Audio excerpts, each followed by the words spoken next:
Assalamualaikum, jangan lupa angkat tangan kanan dan lalu tekan tombol subscribe yang sudah subscribe. Terima kasih sebanyak-banyaknya.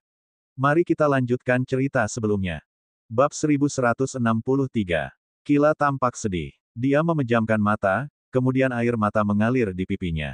Tes. Air matanya menyentuh tanah, hingga membasahi tanah tanpa suara.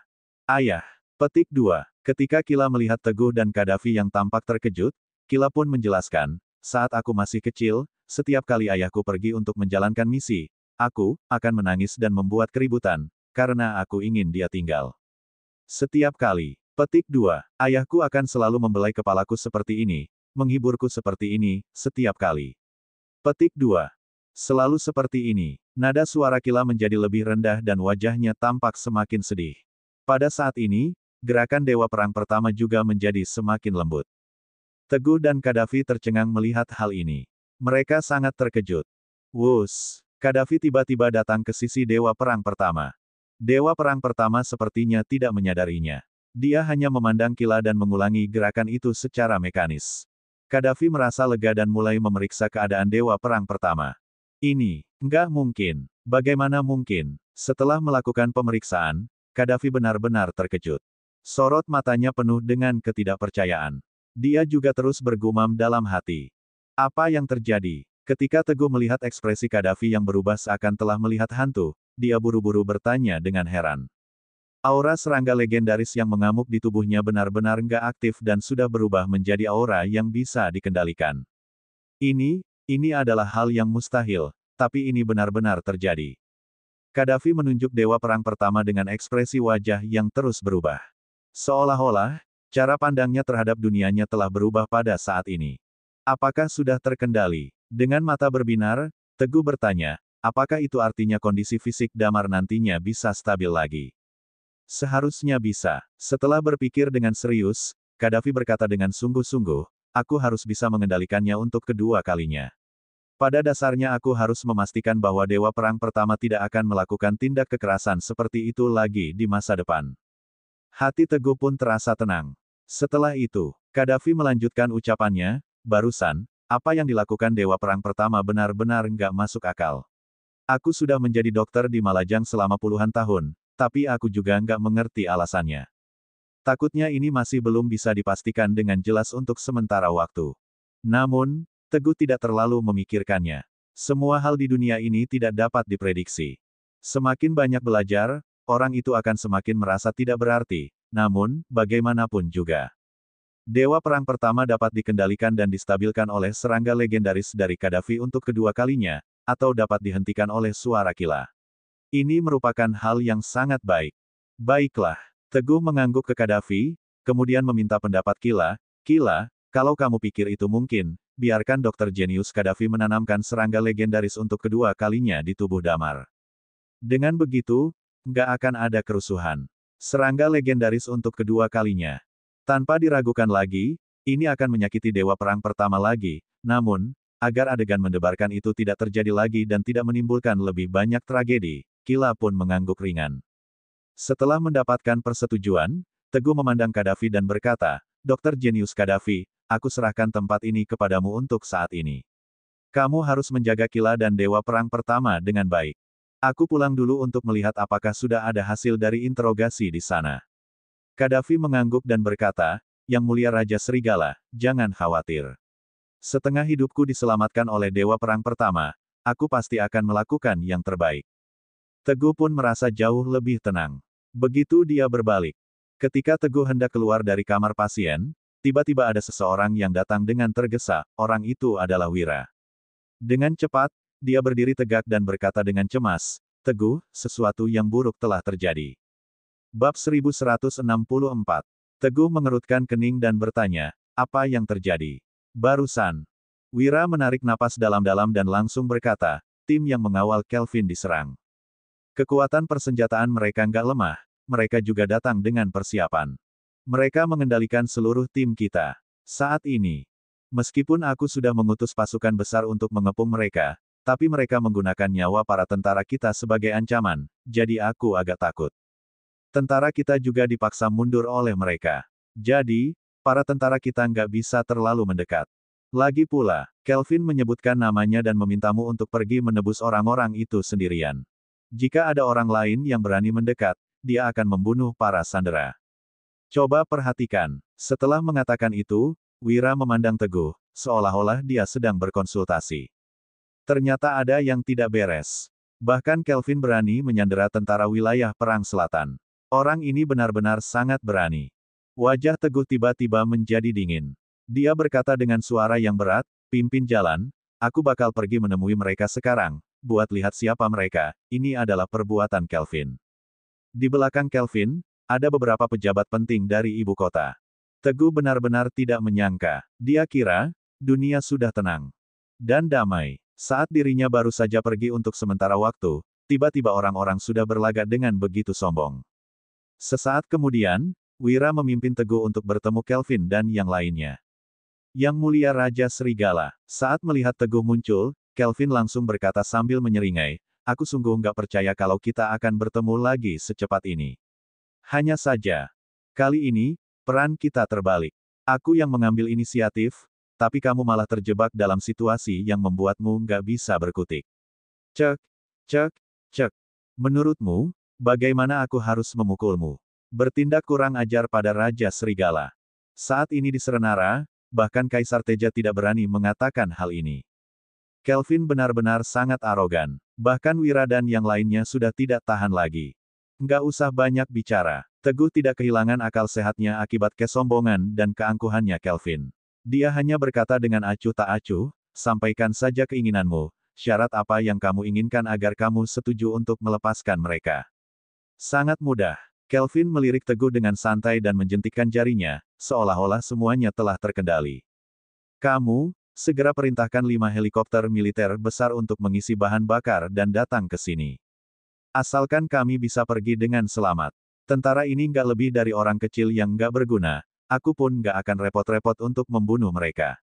Bagaimana menurutmu?" Helikopter. Sebuah kilatan melintas di mata Teguh, lalu dia setuju, "Nggak masalah. Wira, lakukan apa yang dia perintahkan sekarang." Wira tidak mempertanyakan hal itu dan langsung mengaturnya dengan cepat. Belasan menit kemudian, wush, terdengar suara helikopter yang semakin mendekat. Angin pun bertiup dengan kencang. Akhirnya, helikopter itu mendarat di area terbuka yang berjarak belasan meter. Para kru langsung turun dari atas dan mengosongkan area. "Baiklah." Teguh menatap lurus ke arah Kelvin dan berkata dengan acuh tak acuh, "Helikopter yang kamu inginkan sudah ada, bukankah seharusnya kamu memenuhi janjimu?" Bab 1165. Nggak usah terburu-buru. Kelvin tiba-tiba menyeringai dan memberi isyarat kepada salah satu bawahannya. Anak buah itu langsung pergi ke helikopter untuk memeriksa apakah ada bahan bakar yang cukup dan seluruh isi helikopter. Setelah beberapa saat, anak buah itu pun kembali. Dia mengangguk pada Kelvin. Kelihatannya, Kelvin tersenyum dan berkata dengan bangga, "Kalian masih tahu diri dan nggak membuat masalah di helikopter itu. Kalau begitu, aku juga akan langsung melakukannya." Syarat terakhir, pada saat itu, kilatan dingin melintas di mata Kelvin. "Teguh, aku bisa melepaskan semua tentara ini, tapi kamu harus menjadi sanderaku. Asalkan kami keluar dari wilayah Serenara, aku pasti akan melepaskanmu." Kelvin sangat pintar, jika sekelompok orang itu pergi begitu saja. Wira benar-benar bisa menembakkan rudal dan menembak semua helikopter itu hingga jatuh serta memusnahkan seluruh pasukan mereka. Namun, itu berbeda dengan adanya Teguh di sini. Wira tidak akan berani menggunakan rudal sama sekali. Melihat betapa liciknya dia, ekspresi dingin melintas di wajah Teguh saat dia berkata dengan acuh tak acuh, "Aku bisa saja menjadi sanderamu, tetapi aku harus berbicara dengan para tentara itu terlebih dahulu. Kalau enggak, kamu nggak akan bisa membawaku pergi." Kelvin berpikir sejenak dan merasa tidak ada masalah, jadi dia setuju, "Oke." Teguh kembali ke barisan para tentara itu dan berkata kepada Wira, "Wira, sebentar lagi aku akan menjadi sanderanya."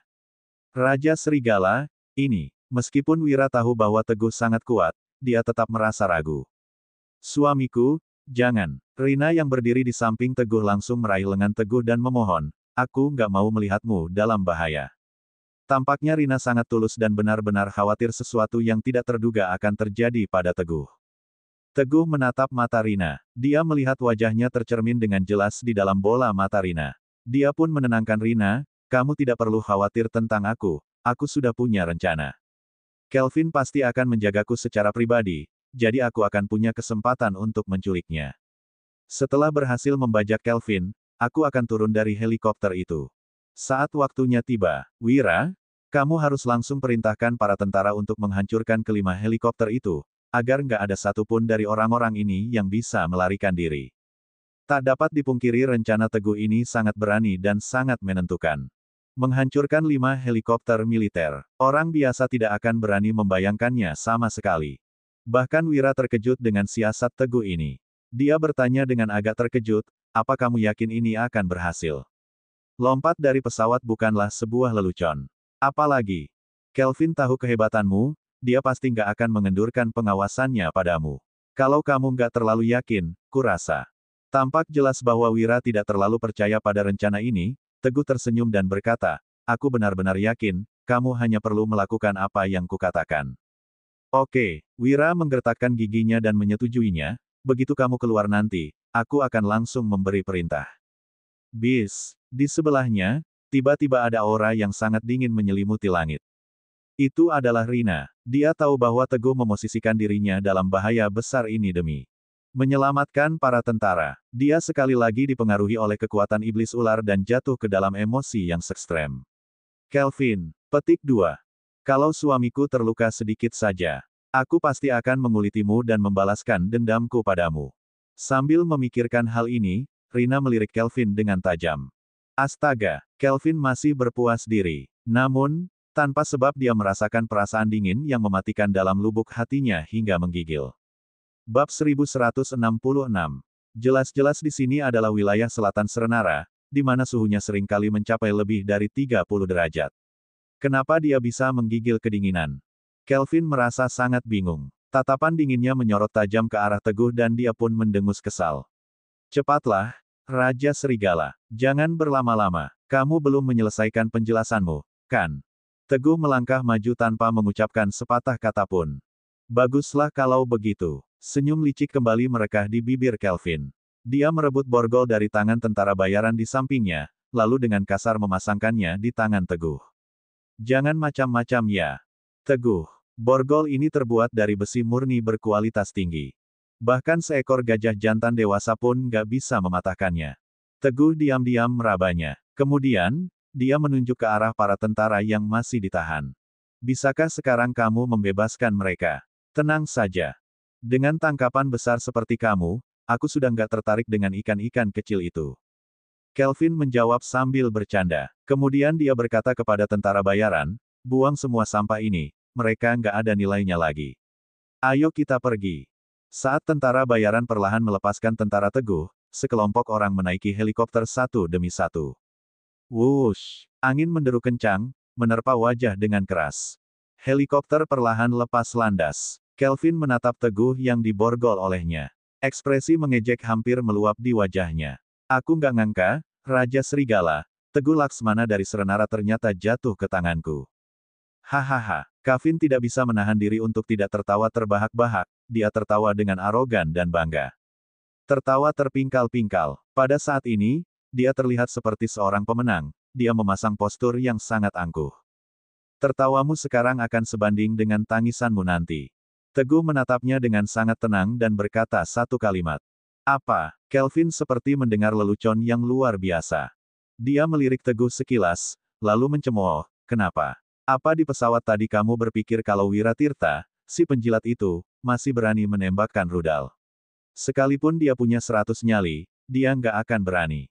Begitu aku keluar dari wilayah udara Serenara, dia nggak akan bisa menggangguku lagi. Apalagi yang bisa terjadi padaku? Dia baru saja selesai bicara. Situasi tiba-tiba berubah. Krek, suara retakan kecil terdengar, kemudian borgol khusus di tangan Teguh hancur berkeping-keping dan jatuh ke tanah. Besi murni seperti ini, bagi seekor gajah, memang sangat kuat. Namun, bagi Teguh yang telah mencapai alam bela diri, mengalahkan mereka bagaikan menembak nyamuk dengan meriam. Tidak ada kesulitan sama sekali. Kamu, ini nggak mungkin. Melihat situasi itu, Kelvin ketakutan dan tanpa sadar langsung meraih pistolnya.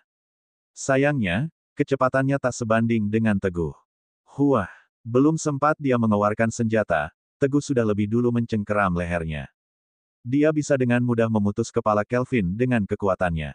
Dor, dor, dor, dor. Begitu melihat situasi tidak menguntungkan, tentara bayaran di sebelahnya segera mengambil senjata dan mengarahkannya ke arah Teguh. Mereka tanpa ragu menembak berulang kali. Namun, peluru yang hampir mengenai Teguh sejarak 1 meter, terpental keluar oleh aliran energi yang kuat. Untuk sesaat, para tentara bayaran itu begitu terguncang sehingga mereka mulai meragukan senjata dan mata mereka. Teguh menyeret Kelvin ke pintu helikopter. Dia membukanya dengan kasar dan langsung melompat keluar tanpa melihat ke bawah. Ah! Kelvin berteriak kencang karena ketakutan. Saat itu juga, cairan berwarna kuning oranye berceceran kemana-mana. Tembak! Di bawah sana, Wira diam-diam mengamati semuanya dan memberi perintah kepada para tentara yang sudah siap sedia. Melihat Teguh dan Kelvin terbang keluar, dia dengan tegas memberikan perintah untuk menembak. Duar, wush, shoot, suara-suara desing tajam terdengar, lidah-lidah api panjang menyembur dan melesat. Saat ini, bazooka yang sudah membidik 5 helikopter mengeluarkan raungan marah secara bersamaan. Duar, bab 1167. Duar, brak, brak, brak. Di atas sana terdengar begitu bising. Sekejap kemudian, semua helikopter tanpa terkecuali, dihancurkan oleh tembakan yang dahsyat. Mereka meledak di udara, menghasilkan kembang api yang indah namun mengerikan, puing-puing berasap hitam terus berjatuhan. Adapun tentara bayaran di dalamnya, tentu saja tidak mungkin ada yang selamat. Duar, kecepatan turun Teguh dan Kelvin makin cepat. Teguh mengerahkan seluruh kekuatannya, menghantam tanah berulang kali. Dia memanfaatkan getaran balik dari hantamannya untuk memperlambat kecepatan jatuhnya mereka berdua. Akhirnya, kecepatan mereka berdua berangsur-angsur menurun. Kelvin tersungkur ke tanah, sedangkan Teguh tetap berdiri kokoh. Srak, wush, brak, para tentara langsung menyerbu, mengarahkan moncong senjata mereka ke Kelvin dan menangkapnya sekali lagi. Huek, wajah Kelvin memucat hingga muntah, tetap saja dia tidak dapat lolos dari kejaran.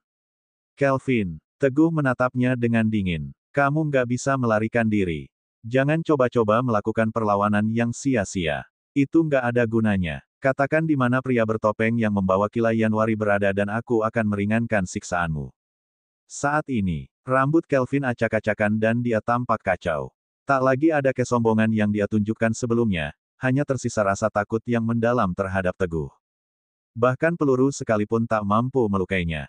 Ketinggian seperti itu juga tak bisa membunuhnya. Apakah Teguh ini masih manusia? Memikirkan hal ini, Kelvin sudah ketakutan setengah mati. Dia sama sekali tidak berani melawan Teguh lagi. Iya, aku akan mengatakannya sekarang. Kelvin menarik napas dalam-dalam dan menatap Teguh sekali lagi. Pria bertopeng itu berada di puncak gunung sekitar 20 km ke arah barat daya dari Gunung Cakravarti, ujarnya dengan suara bergetar. Hanya saja, mereka selalu bersembunyi. Setiap kali mereka sampai di dasar gunung, mereka nggak akan membiarkan siapapun masuk. Sampai di sini, Kelvin kembali menatap Teguh dengan penuh ketakutan dan buru-buru menambahkan, aku bersumpah, hanya ini yang aku tahu. Yang mulia Raja Serigala, kumohon jangan siksa aku. Teguh terlalu malas meladeni Kelvin. Dia mengalihkan pandangannya ke arah barat daya. Di barat daya, tempat itu dekat dengan perbatasan Malajang. Pikiran ini melintas di benak Teguh. Wira, karena semuanya sudah jelas, bawa dia kembali dan awasi dia dengan ketat. Pilih beberapa pasukan terbaikmu dan mari kita lihat situasinya. Teguh memberi perintah. Oke, Wira juga memiliki niat yang sama dan segera memberi perintah. Kemudian, Kelvin dikawal oleh para tentara meninggalkan tempat itu dengan kepala tertunduk lesu. PF. Teguh tiba-tiba memuntahkan seteguk darah hitam, sebelumnya, meridiannya sudah putus dan setelah beberapa kali menggunakan tenaga dalam, lukanya semakin parah. Selain itu, tenaga dalam yang tersisa di dalam tubuhnya makin menipis. Suamiku, Rina mendekat dan menopangnya. Apa kamu baik-baik saja? Kalau enggak, biar aku yang menggantikanmu, tanyanya dengan cemas. Matanya yang jernih berkaca-kaca. Enggak apa-apa. Teguh menggelengkan kepalanya dan berkata dengan tegas, lebih baik kita buru dulu pria bertopeng ini. Aku nggak bisa tenang sebelum dia tertangkap. Mendengar perkataan itu, mata Rina langsung berkilauan dengan niat membunuh yang sedingin es. Niat membunuhnya terkumpul menjadi sinar-sinar yang berkilauan dan cemerlang. Semuanya gara-gara pria bertopeng itu. Jika tidak, bagaimana Teguh bisa terluka lagi dan mempercepat aliran kekuatannya? Orang ini harus dihukum mati dan tidak boleh diampuni. Bab 1168. Rombongan itu mengikuti arah yang ditunjukkan oleh Kelvin dan mereka segera tiba di sebuah bukit kecil. Ada sebuah gubuk kayu di lereng bukit.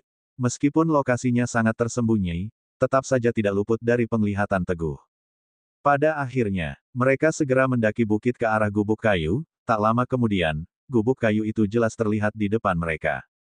Cit, Teguh mendekat dan mendorong pintu kayu yang sudah agak usang. Ngung, wus, wus, wus, wus. Namun siapa sangka, ketika pintu kayu itu dibuka, serangga legendaris beterbangan dari dalam. Beberapa di antaranya sangat jahat dan juga berdarah. Yang lain bergerak secepat meteor. Serangga-serangga ini datang dengan ganas, seolah-olah mereka ingin langsung menenggelamkan Teguh di tempat. Ternyata kalian yang membuat masalah. Teguh mendengus dingin. Dia segera menggunakan teknik sihirnya untuk memanggil banyak serangga legendaris. Sesaat kemudian, serangga dari kedua belah pihak bertarung satu sama lain. Karena Teguh perlu menyimpan kekuatannya, jadi dia tidak bisa menggunakan tenaga dalamnya. Akibatnya, kekuatan serangga legendaris yang dia kendalikan bisa dianggap biasa saja, dan justru terkalahkan oleh pihak lawan. Serangga legendaris milik Teguh berjatuhan satu per satu. Setelah serangga yang tak terhitung jumlahnya menghancurkan penghalang, mereka langsung menerkam Teguh. Teguh terpaksa mengumpulkan kekuatannya dan menyerang sekelompok serangga legendaris yang berdatangan dengan satu pukulan. Serangga legendaris itu seperti tersambar petir, langsung mati tak terhitung jumlahnya, dan jatuh ke tanah seperti belalang. Teguh pun merasakan sakit yang luar biasa. Serangan itu memicu luka lamanya dan dia memuntahkan seteguk darah hitam lagi. Suamiku, mata Rina membelalak saat melihat adegan ini. Blar, kekuatan dahsyat yang tak tertahankan memancar dari dirinya. Disertai dengan niat membunuh yang melesat menembus langit, bahkan membelah awan di atasnya. Kaok, kaok, burung gagak yang bertengger di kedalaman hutan gunung juga terusik pada saat itu. Burung itu berkicau sedih dan mengepakkan sayapnya untuk terbang menjauh. Sementara itu, Rina melesat secepat kilat ke arah beberapa pria bertopeng yang mengendalikan serangga-serangga legendaris. Wus, sosok itu melayang di udara, memancarkan sinar putih yang menakjubkan dan mengerikan. Hanya dengan kemunculannya saja, membuat orang yang melihatnya merasa pusing dan mual. Seolah-olah dihadapkan dengan kengerian dan bencana besar. Kekuatan di tangan mereka sirna, dan mereka tidak berani melawannya. Saat itu juga, pedang darah iblis terhunus. Sesaat kemudian, ketiga pria bertopeng itu terluka parah oleh tenaga dalam yang kuat. Mereka terlempar ke belakang dan dengan keras menabrak gubuk kayu hingga hancur. Ketiganya berusaha untuk bangkit, tetapi hanya bisa menundukkan kepala dan memuntahkan darah. Mereka tidak mampu berdiri sama sekali. Ini belum berakhir. Setelah Rina menebas, tampaknya pedang darah iblis itu mencium bau darah. Aura jahatnya semakin kuat dan niat membunuhnya semakin besar. Seketika dia langsung muncul di depan mereka bertiga. Pada saat ini, dia tidak lagi tampak seperti manusia normal. Lebih mirip dengan Raja Iblis yang bangkit kembali. Seperti dewa pembunuh yang turun ke bumi. Ngung, pedang darah iblis berlumuran energi darah yang mengerikan. Dia hendak mengangkat pedangnya dan memenggal kepala ketiganya. Rina, jangan. Teguh buru-buru berteriak, jangan bunuh mereka. Cepat baca mantranya. Jangan biarkan niat membunuh mengendalikanmu. Alasan pertama adalah, Teguh perlu menyisakan saksi hidup dan menginterogasinya untuk mengetahui dalang di balik semua ini. Kedua, Teguh tidak yakin apakah pedang darah iblis akan mengalami perubahan yang mengerikan dan menjadi lebih sulit untuk dikendalikan setelah benar-benar ternoda dengan darah. Jika iya, maka itu akan merepotkan. Bab 1169. Sesaat setelah Rina mendengar suara Teguh, pikirannya menjadi jernih dan dia mulai merapal mantra. Ngung, saat dia bergumam pada dirinya sendiri, pedang darah iblis bersinar. Rina perlahan-lahan menjadi tenang, kembali ke keadaan semula, dan niat membunuhnya tidak begitu kuat lagi. Shoot, Teguh mengeluarkan jarum perak dan menusuknya di pelipis Rina, agar membantu menjernihkan pikirannya. Di bawah pengaruh ganda, Rina perlahan-lahan kembali normal. Sayang, Rina teringat kembali kejadian barusan dan tanpa sadar dahinya berlumuran keringat dingin. Dia merasa seperti anak kecil yang bersalah, menundukkan kepala, dan dengan malu-malu mengaku pada Teguh. Aku tadi terpengaruh oleh aura pedang darah iblis dan benar-benar lepas kendali. Jadi, Teguh menghela napas sedih. Dia menatap Rina dan menghiburnya, ini bukan salahmu, jangan dimasukkan ke hati. Namun meskipun begitu, Teguh justru merasa semakin terdesak, walaupun pedang darah iblis dan kekuatan iblis ular mampu menjaga keseimbangan untuk waktu singkat. Keduanya bagaikan dua bom waktu yang terpasang pada Rina. Sekali meledak, konsekuensinya akan mengerikan dan harus segera diatasi. Terima kasih, sayang. Wajah Rina terlihat sedikit lebih baik. Teguh mengangguk, menenangkan pikirannya, dan berjalan menuju tiga pria bertopeng yang tergeletak di tanah. Dia menatap mereka dengan dingin dan bertanya, kalian ini sebenarnya siapa dan siapa yang menyuruh kalian ke sini? Kami. Pria yang menjadi pemimpin dan dua orang lainnya saling bertukar pandang. Mata mereka berputar dan mereka bersiap dengan segala macam alasan untuk mengelabui Teguh. Tepat pada saat itu, si ketua merasakan hawa dingin yang menusuk tulang, membuatnya seperti berada di dalam gudang es hingga menggigil kedinginan. Dia tanpa sadar menoleh ke belakang. Tepat pada saat itu, tatapannya bertemu dengan mata dingin Rina, dengan ekspresi datar. Hanya ada hawa dingin tak terbatas yang datang dari dataran es yang luas. Wajah pemimpin itu menegang. Kebohongan yang telah dia persiapkan tertahan di tenggorokannya, tak bisa lagi diucapkan. Itu Raja Sihir Racun. Dia tak berani berbohong lagi dan segera menceritakan semuanya. Kami diutus oleh Raja Sihir Racun. Ternyata memang Raja Sihir Racun. Mendengar nama itu, wajah Teguh sedikit memucat. Raja Sihir Racun sendiri adalah sosok legendaris di Malajang dan memiliki kekuatan tingkat alam bela diri suci, yang tidak boleh diremehkan. Ditambah lagi, dia telah beroperasi secara diam-diam selama bertahun-tahun, dan tidak diketahui berapa skala kekuatannya. Bahkan kali ini, dia juga mendapatkan hati iblis ular. Takutnya, Serenara akan kembali dilanda pertumpahan darah. Teguh menekan pikiran-pikiran tersebut dan bertanya dengan tegas, katakan, untuk apa dia mengutus kalian ke sini? Untuk membangun pangkalan eksperimen. Untuk menciptakan lebih banyak tentara legendaris yang kuat dan mengirimnya ke Malajang. Si pemimpin tidak ragu sedikitpun saat menjawab semua pertanyaan yang dilontarkan.